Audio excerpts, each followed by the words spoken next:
everybody, and welcome back to not just any ordinary episode of the It Girls podcast. It's our first episode of season 2, and we're so excited. Our second episode of season 2, our first together for season 2, and we're so excited to be back. To be with you guys, season 1 was a blast, and we're looking forward to everything that's coming. So, yeah. And we're in person, which is even better. Together, yeah. We had a little bit of a technology mishap, but we recorded an episode together in February, and that's in the trash. So I was told by one of my good friends, I'll shout him out, Craig the Creative. I asked him, I said, can you please help us with this audio? And he said, there's nothing I can do to help you. Like, this is unsalvageable garbage, throw it away. We really tried. We're trying to up our audio game, so we got these little mics from Amazon. Trash. They don't work. They didn't work. It was bad. So Maddie came back just to film this episode. Yeah, for sure. And here we are. No, the reason I'm actually back, I planned this trip in I don't even know, December. I said I was going to come this weekend. I have a work event Wednesday through Friday this week, and it's in Orlando. It's 30 minutes from Z's place. And so when I saw it was in Orlando, called Z. Well, I first looked at their schedule, realized they had a game this week too. So I used the flight that I was going to use to get to work, my work trip, to get here a few days early, took PTO, got to hang out with my girl, and then she'll take me to my hotel tomorrow to finish the week. So I've been here for 4 days. 4 days. I'll drop her off at the hotel, and then I'll be on a 10-day road trip. We head to Columbus, then San Diego, and then Vegas. Wild. Wild. What does that look like? On the road, what are some things? I guess I'll re-say my question. What are the easiest things to translate into your routine on the road, and what are the hardest things to translate into your routine on the road? I would say our road trips look pretty much the same as they did in college. I think, except for a little bit more freedom in our off time. Mm-hmm. But we have pregame meal and film sessions and serve and pass before the games, practice the night before. It all looks generally the same, except for if we have a day off in San Diego, everyone's just someone could be in LA doing and we're all adults, so no one really cares. So as long as you're back when you need to be back. And you all have friends all over the country, so I'm sure people will have buddies every place you all go. Absolutely. And every team we play on will be in San Diego, and so much of our teams friends with their teams because of college, and so USA, their house, yeah, it's interesting. It's a lot of fun. And you all have way more off time when you're on the road than we did in college. Definitely. In college, you were there 24 hours and you're back in Lexington. Yeah. No, it's not the case here. So we don't charter like we used to. Tough. A little less spoiled. Pros who don't charter. Someday, PBA. Maybe. Okay, Z, let's just talk about season 2. Well, I guess first let's talk about season 1, then we can lead up into season 2. But first of all, I want to know. So season 1, we started this, to give a short recap. We started this in December 2022. Yeah. December 2022 was our first episode with Kaya Johnson. Mm-hmm. Shout out Kaya Johnson. She just won a national championship with LSU gymnastics, so congrats to Kaya. Shout out to our first ever It Girl. Yeah. To win a natty after we have 12. She's our first ever and first to win a natty after she on the show. So shout out to Kaya. That's awesome. They had a pretty cool season. So she was our first guest in December 2022, which is crazy to think about. And then we had 22 episodes in season 1, and gosh, I just feel like we've learned so much in that time. First episodes, Kaya's episode was on Zoom.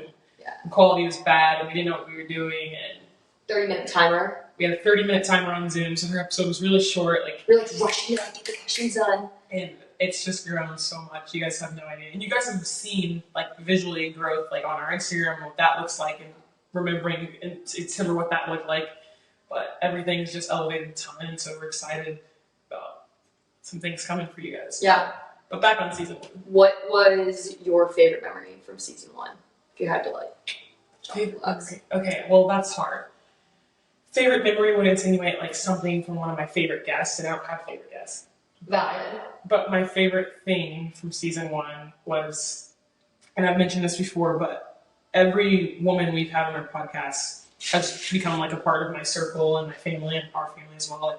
I will text some of these girls if I need something, if we're in the same town, or I see them at games and we're taking pictures, and we're kind of in the same environment, so I see people often, and they're friends now, and they're our It Girls and our sisters, and so I feel like our community's growing, and I love having that circle. It's so cool. Yeah. I think right now is a huge time for women's sports. It kind of feels like we're like in the midst of something. And so I think even more now than ever, women are so supportive of other female athletes. And this is just another example of that. Our girls from all different sports. We've learned so much about so many different sports. Yeah. So, yeah. like Erin Matson, for example, we know jack rabbit about field hockey leading up to the episode. Yeah. But it's been cool to learn about those different sports. And not just sports, we've had some businesswomen. Yeah. We've had. Yeah, I'm sure you learned a lot on Tracy Bedford's episode. I love Tracy, I love you, but I was like, I feel out of place in this episode. How can I contribute and how can I give here? And her and Maddie just like, finance, banking, money, business. And I'm like, volleyball. Like, Back to Northwestern. But yeah. It's cool. It's been awesome. Yeah. Okay, so we're entering season 2, our 23rd episode. What do you think we and you have learned the most throughout this process, and where is our biggest room for improvement at? I think podcasting in itself is a skill, and it's a skill that we've had to hone as we've gone. We've got a really long way to go too, of course, but figuring out how to ask questions that help the guests provide meaningful answers rather than just surface level answers. I look back to the original episodes and we used to like lay out our questions one by one. We don't do that anymore. Now we do more of like topics that we want to make sure we touch with the guests based on our research, which just makes it way more me and Z. Like it's way less of a facade and more of just like a conversation, which is what we were going for.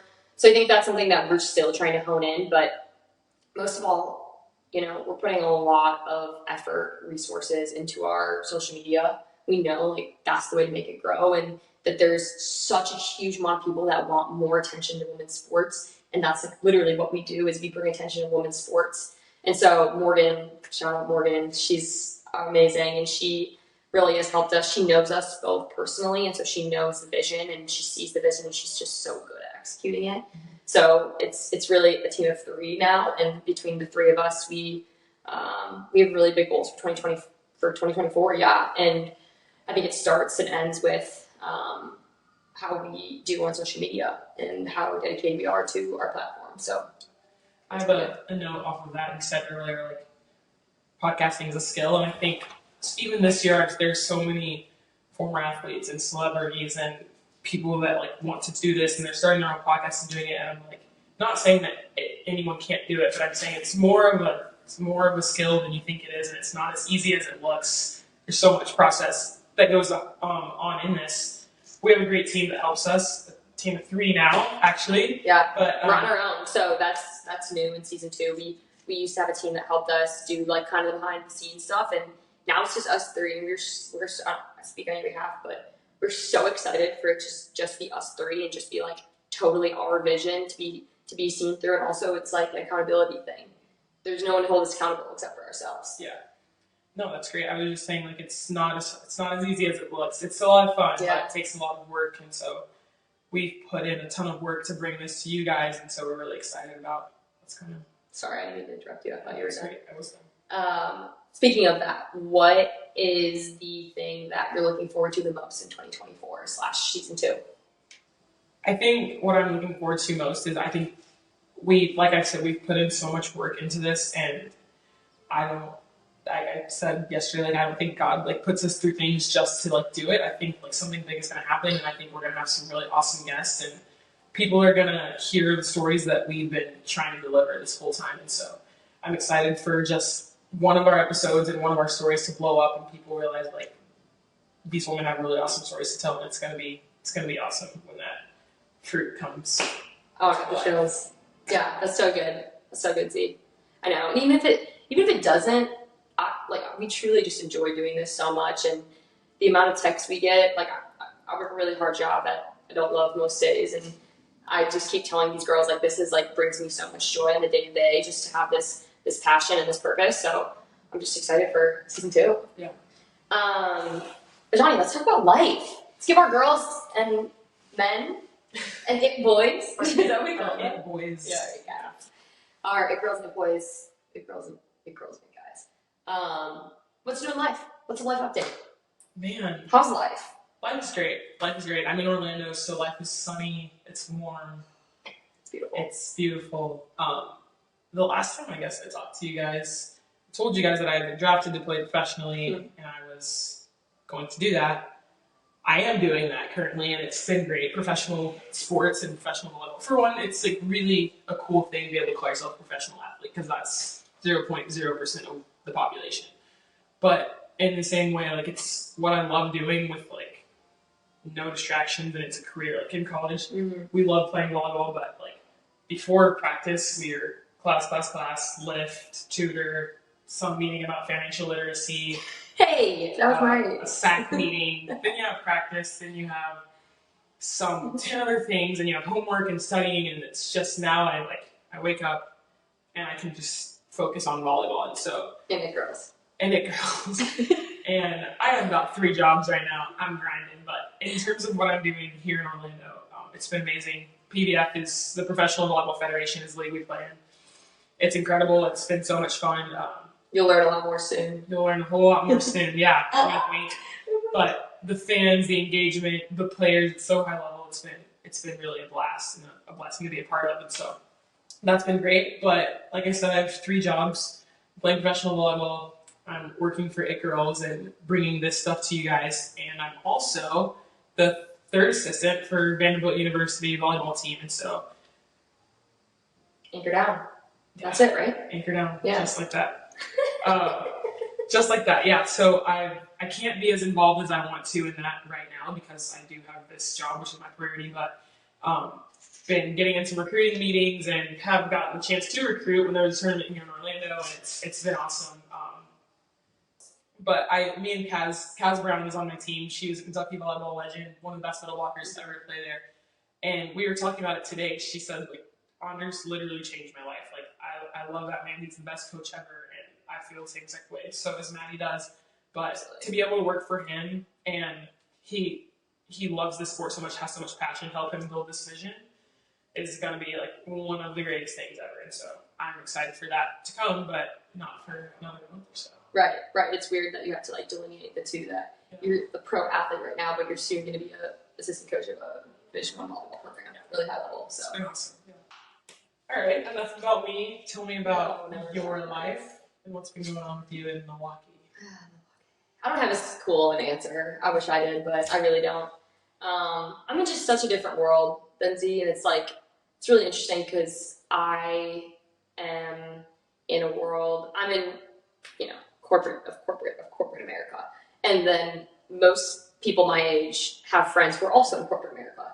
My friends are all professional volleyball players, literally, or my friends are literally either in the medical industry or in professional volleyball. So it's just I have no one else in my corner that's doing what I'm doing, but that's okay. It's been tough. It's been a tough past few months. Not to sugarcoat it, I really thought I was gonna like what I was doing, or at least I was gonna find it interesting, and that hasn't really been the case.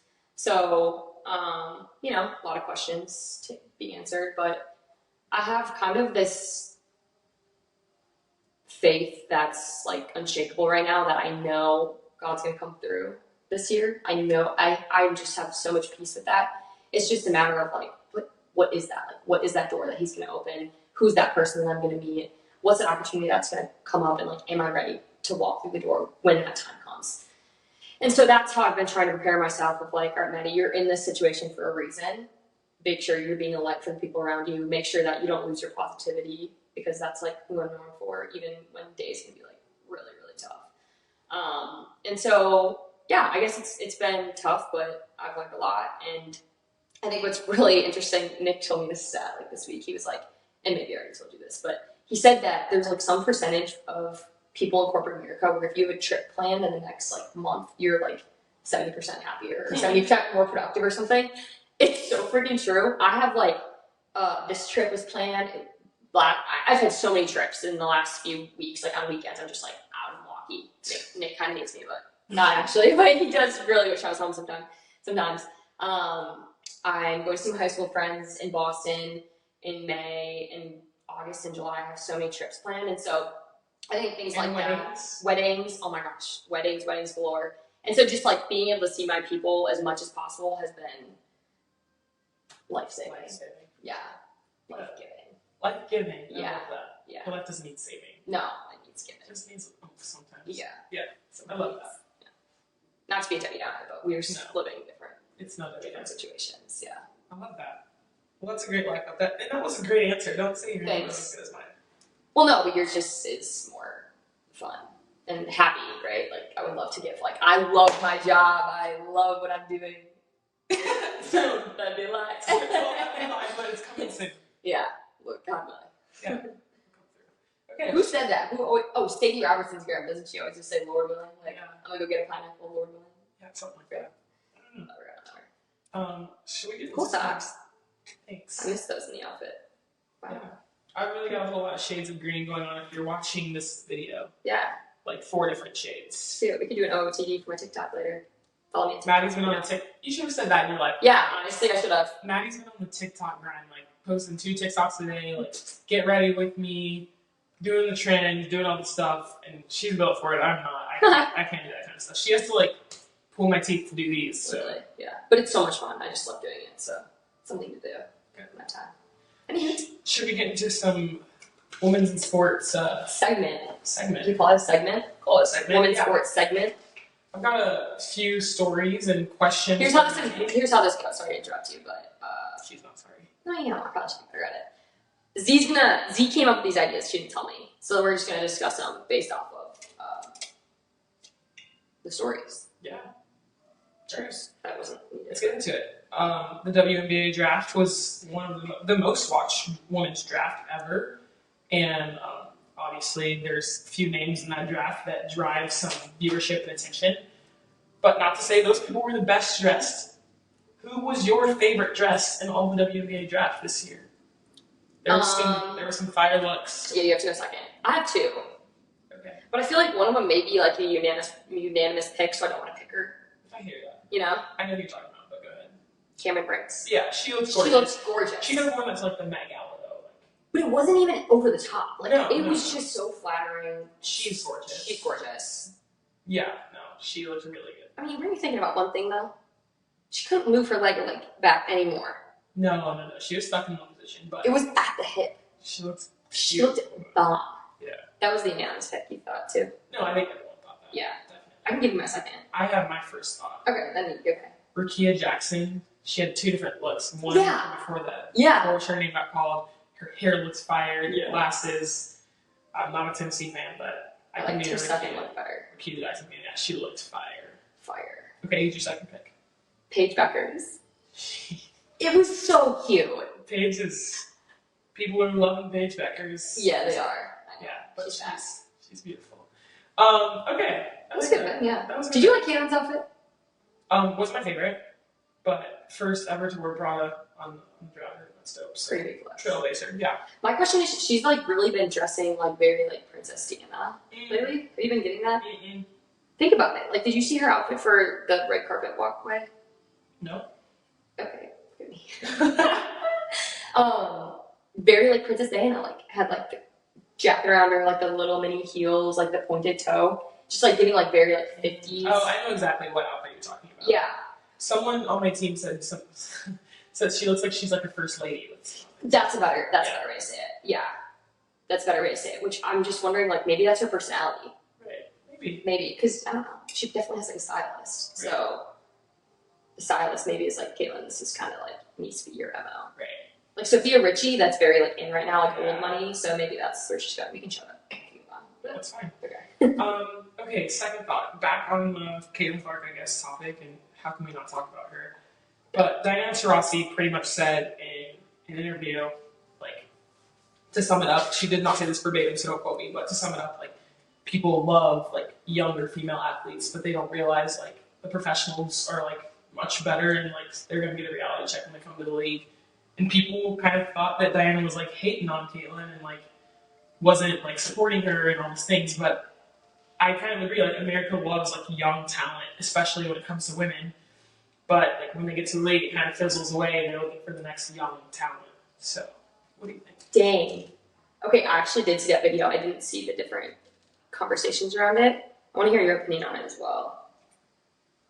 Yeah, I wonder if that is just how females are perceived in general. You know, females are more attractive when they're younger because of like just genetically. That's when like we can reproduce. Youthfulness is more beautiful. I don't know if that has to do with it, but I think you can attest. That's what I want to hear you say. You would say that the older girls in your league are usually the better players. I would definitely say. And I think, well, volleyball's a lot different than basketball is, but volleyball is such like a brain game. Like you don't have to be the most athletic to be the best. Like passing is probably like, I'm not saying passing is not hard because I am very well at passing. Is difficult, but like it takes a little bit less athletic ability than a lot of the other skills. But the older people in the gym, like they pass the ball the best, and that's comes with reps and years and time. But that's the most important skill. And so I think just like, yeah, I don't know. I think there's shiny new things that people like and they see, and then the next one comes in and they forget. Like Taurasi's one of the best of all time, but like people won't pay attention anymore because there's shiny young things. Right.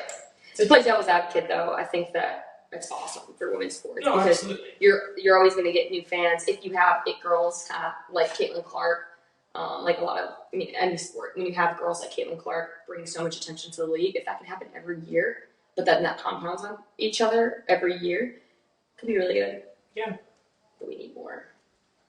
More girls. We need more girls. I saw that video though. Good. Glad. What was your first impression before like hearing the peanut gallery? I agreed with her. Like I don't think she was hating on Caitlin. I think she's just like, this player's really good, but like we're professionals and we've been playing this game for a long time. Like don't forget like that this is really high level basketball. Yeah. So I don't know, and like translate like college doesn't translate to pros at any level, like any sport. No. Like it doesn't translate, and so but I'm like really excited to watch Caitlin perform. Obviously, all of those girls, but there's always another step. It's funny though, I was just going to say that the peanut gallery is chirping about that, but all the girls that were drafted are like, let's do it. Yeah. Like I want to compete against the Diana Taurasi and all the other best pros to ever play. So I think that's cool. It'll be good. It'll be fun to follow actually. Yeah. Okay. Last thought, switching over to college volleyball. I have one after this. Oh god, okay, sorry. Switching over to college volleyball, more of our niche. The NCAA Volleyball Committee instituted 2 new rules. Double contact is not a call anymore, and it has been for years. The pro level, we don't really call it. It doesn't happen that often, but it isn't really called very often. But until that's kind of a big deal. So, what is your thought on that? I was a huge proponent of it. We practiced it our senior spring. Our coach Craig Skinner was on the rules committee, and so they wanted to practice this and see like how did it translate in games. I've always been a big proponent of it. I think it makes setters be able to be a little bit more creative. I think that, I was libero, and anytime you set the ball, you had to be worried about doubling it. And so a lot of times balls wouldn't come out as pretty because you're just so focused on it coming out cleanly that you're less focused on the location. I think that you're going to see a lot of liberos who can like actually really show off their hands and put up really good balls for their hitters, which I think is exciting. And I think it just makes the game better. It doesn't, point blank period. It doesn't help your team to double the ball. And that's kind of what it came down to for me is. What do you have to say to all the girls? I saw a lot of girls when this rule came out that were saying like wasted years of training to make their setting really clean, and like now like anyone can set. It's not as high level as a position anymore. I guess I just disagree. I mean, those years aren't wasted training. Your clean ball is still going to be easier to hit for an attacker than a double ball. Mm-hmm. That's for sure, right? Would you agree with that? Absolutely, yeah. Any ball that comes out double is going to be harder. It's a disadvantage to yourself, which is like why the rule shouldn't. Yeah. Yeah. I don't know. It's interesting. It is interesting. I think it's probably a point that people were really, especially you heard coaches who were former setters who were adamant that this rule should not happen. Right. Probably because of that. Right. What do you think? I think the same as you. The rule should have been applied a long time ago. It's like I said twice now. It's a disadvantage to your own team, so you shouldn't be giving the point to their team for that. And I think I never thought about the libero position, but that is so true. Even any non-setter taking the ball with their hands is like so squiggling in their boots a little bit before they set it. It's an automatic point if the ball comes out with a little bit of spin. That's just unneeded anxiety. So happy for all those non-setters that can finally pull those hands out. Yeah. Okay, you want to hear mine? I thought of it while you were talking, and it's not women's sports related, but it's very important in our lives. Coach Cal of Arkansas. Calipari, Arkansas, Kentucky basketball. What a Give us your raw opinion. on what? The new coach or Cal leaving? Let's do Cal thing. I think here's what I You have to say. Here's what I think. My raw thoughts and opinions on this. People wanted to push Cal out. I don't think they know what they had. Like, no, there's not a whole lot of people that can handle what Kentucky basketball is. Like, college basketball is different than Kentucky basketball. Like, Kentucky basketball is its own world, and you almost need like a politician in there, like handling it, like kissing babies and saying exactly what you want people to hear. And I think Cal was really good for that. People wanted him out, and now that he's gone, I think people are going to miss what they had. On the flip side, I think it was time to hear a different voice in that program and time for a change. It's the mecca of college basketball. We haven't won one tournament in 5 years, and so that can't we weren't happen. there for like any of them. So. Yeah, no. And so that can't happen. And I think Arkansas is a great job. Like, I think he'll do very well there, and I think Mark Pope is going to do a great job at Kentucky. I've always said, like, you guys aren't in the room with us, like, and we're in the room with Kentucky basketball. We're sharing training spaces and know those guys. Y'all don't know. I think some structure will be really good for that program, and so I'm excited to see what Pope can do. And he's won championships at Kentucky. He knows what Kentucky basketball is supposed to be. It'll be great. Cal, I mean, not to like flex, but Cal knew me and Z for some reason. Because we'd like go out of our way to be like, well, hey, Cal. And also we did an episode of we did! Coffee with Berezowitz. Yeah, so yeah. Before we were It Girls, we were Coffee with Berezowitz. And yeah, episode with Cal, yeah. Yeah, and so, like, actually, we went to Cal's house when we were there, and, like, he's a really nice guy, and, like, he loved Kentucky. I mean, he loved Kentucky. So that part will definitely be missed, but, I mean, that program was crazy. Well, like, they didn't know their schedule till an hour before. Yeah, like, versus, like, ours was, like, a week before we, like, knew what we were doing, and it was madness. Structure will be good for them. Structure will be good, yeah. So hopefully Pope's up to the challenge. I mean, how many people did they saw? Oh my goodness, for his opening press conference, 25,000 people. That's crazy. Let's give or take. Go Cats, baby. Go Cats. Guys, we're so happy to be back. We plan to do 2 guests a month, a duo, a solo each month, and continuously just be bringing you guys content that you guys want to see and hear from us. So never be afraid to like reach out if there's something specific you want to hear one of us or both of us talk about. We have some exciting guests coming up in the next few weeks. Excited for you guys to hear about them. Yeah, we love you all. Bye, guys. Bye.